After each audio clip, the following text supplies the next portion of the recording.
Everybody's third question about trading in the Saudi stock market, and how do we offer zakat?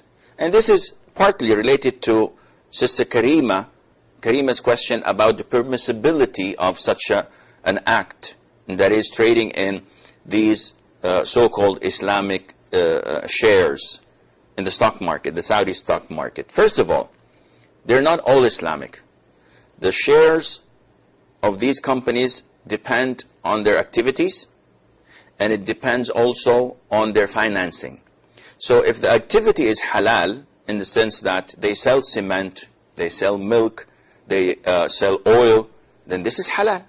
But if they're financed, and some scholars say that more than 30%, then this becomes a forbidden company to trade in, because it's financed more than 1/3 of it through haram means, and that is by borrowing, by bonds, by this and by that, and all of this is not permissible in Islam.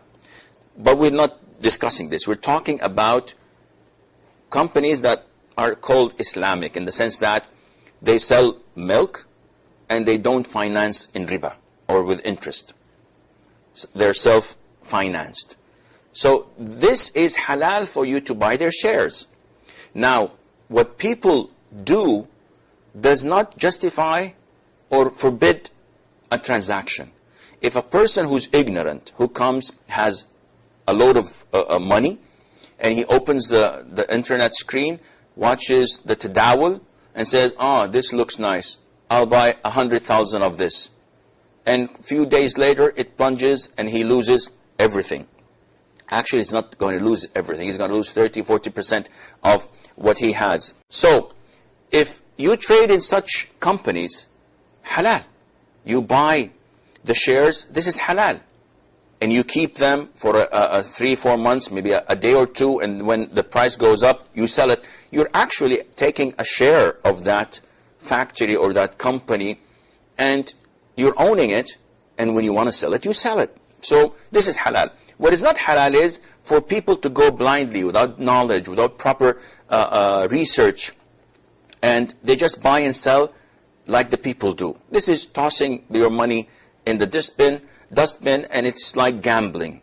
So I would say that the action is wrong, but the process is halal, which is buying and selling shares. Now, he's asking about the Saudi shares, because in Saudi Arabia, it is mandatory for any company to pay zakat.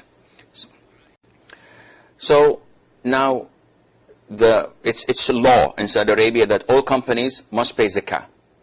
And this is one of the greatest things about Saudi Arabia, alhamdulillah, that they are implementing Sharia to the best of their ability. So, saying this, it depends on your intention.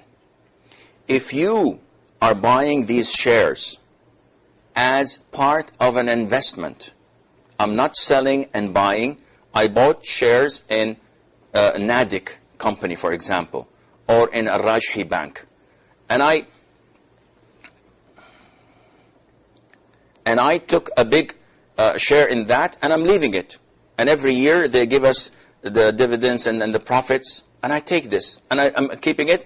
If this is the case, there is no zakah, because they're paying the zakah of my share as well. But if I'm buying and selling, and I'm watching the monitor, okay, now it's time to sell, I'm going to buy in another company, and then buy, no, this becomes urud al-tijara. This becomes something that is like a merchandise or items to be sold and bought.